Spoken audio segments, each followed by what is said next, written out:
name's Kate Griffiths from Whole Self Leadership, and I'm coming on today because I want to talk to you about the next chapter in our book.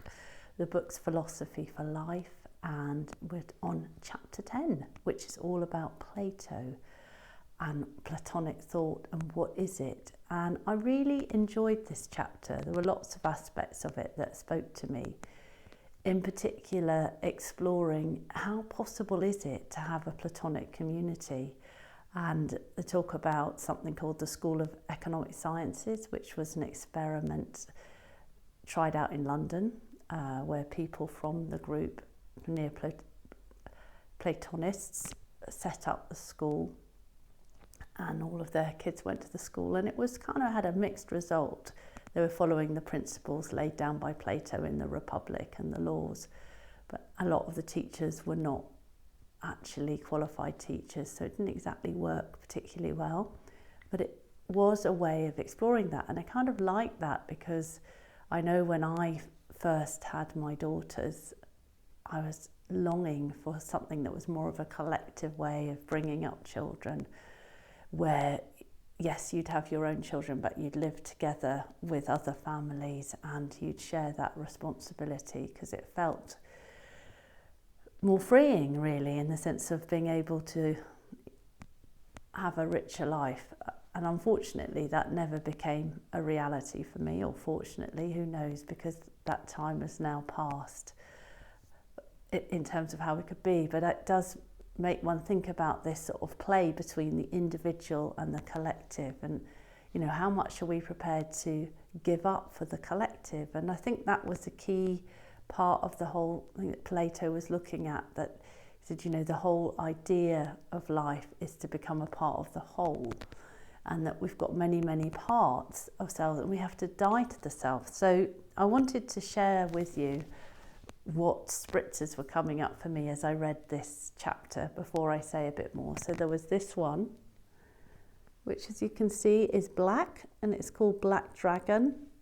So yeah, it's about death and rebirth, which feels really relevant to this chapter.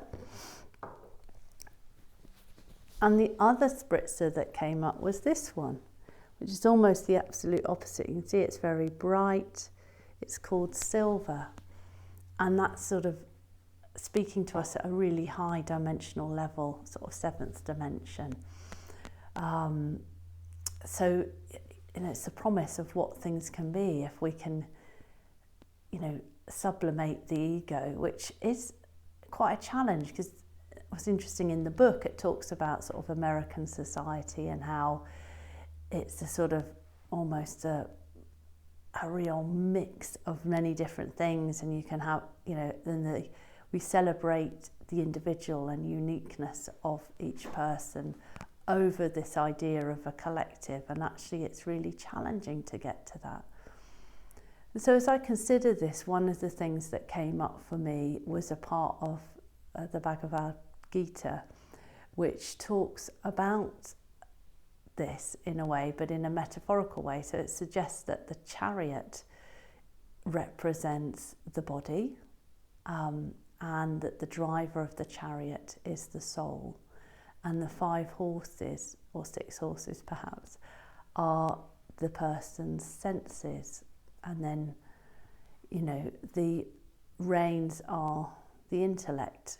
So there's this connection between all three, and there's all 4 parts, and it's kind of like, well, how do we get to that place where we're actually driving the chariot in an orderly way? So Plato would say, and did say, that it was all about managing your senses through the rational mind, so that we could get to the absolute. I'm not so sure about that as an idea, because I think intuition is a really important part on the spiritual journey. So it sort of gets relegated to the dump pile by Plato. This is really coming from a different space. But it is an interesting idea that we can corral all of our parts. And I think it comes for me around this idea of death of the self, of letting go. And perhaps the whole art of living is around surrendering to what is, Not what you want to happen, what could happen, what might happen, but what is. And that is tough, especially when we're doing control in a really big way. So again, those 2 spritzers can help us with that. So I like that idea. And the other idea that really came to me was it talked about the cave. You know, we talk about the Maya, the illusion of the 3rd dimensional reality. And for Plato, it was all about the cave. And we're stuck in, you know, the cave and caught up in the dramas of life and not realising there's a whole other way of being out there.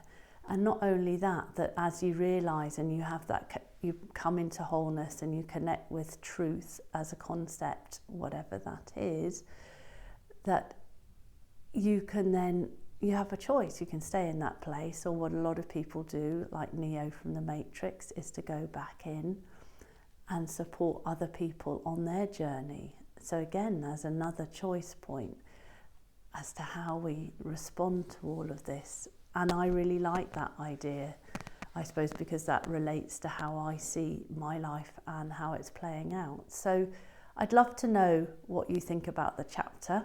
So feel free to leave a comment here, or if you're part of our book group in the Telegram group. And I will look forward to speaking to you again soon. Have a great rest of your week. Lots of love.